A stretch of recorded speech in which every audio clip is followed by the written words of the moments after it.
you definitely need a lawyer to assist you in the defense of your case when you are charged with possession of marijuana, second degree, possession of drug paraphernalia, or any other drug offense that is pending in municipal court.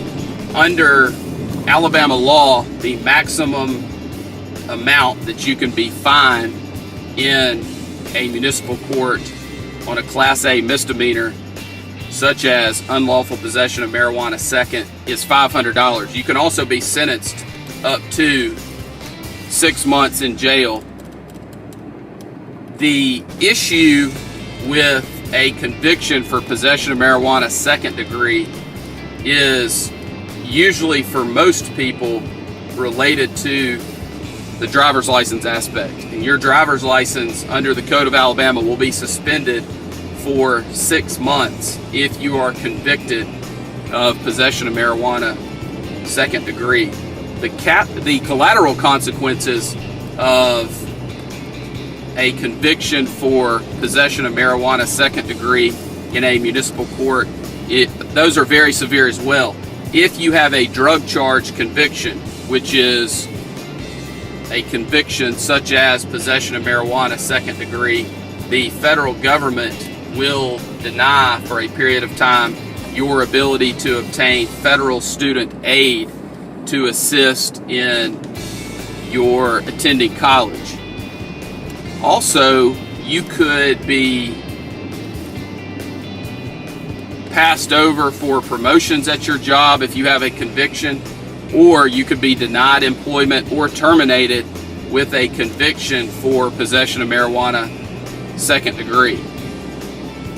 In addition, if you have a professional license, it is very, very, very important that you understand that if you are convicted of a drug offense, depending on what your board requires, you will likely be required to notify your board either immediately or on renewal that you have been convicted of a drug offense. It's very, very, very important that you do everything within your power on the front end to avoid a conviction so that you can protect your professional license.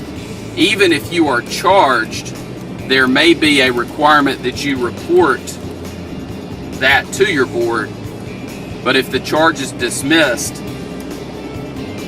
you will not suffer any of the other collateral consequences, and you may not be subject to discipline by the board that issued your license. There is no question that you need counsel when dealing with any drug charge, but especially possession of marijuana second. The other drug charge I want to talk to you about is possession of drug paraphernalia.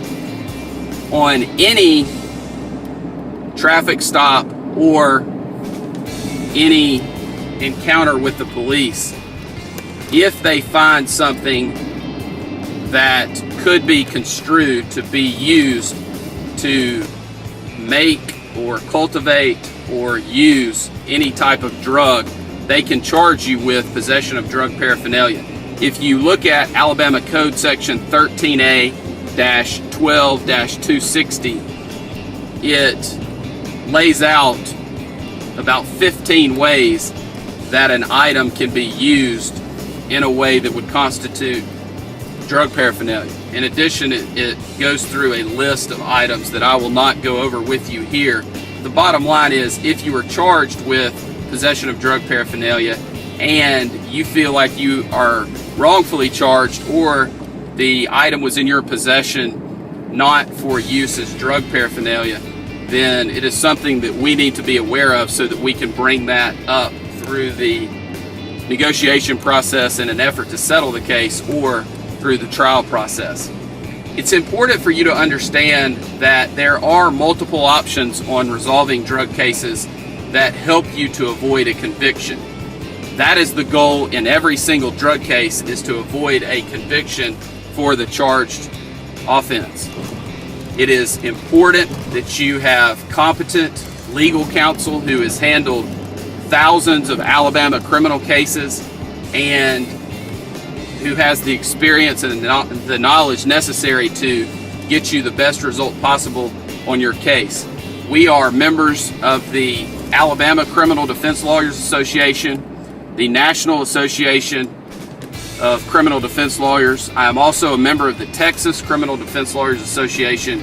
And those things are important because we are able to stay in touch with other lawyers around the country and also read and review publications about drug offenses and the defenses available. It's just very important that you have somebody who is knowledgeable and experienced in all aspects of the case, including the collateral consequences issue.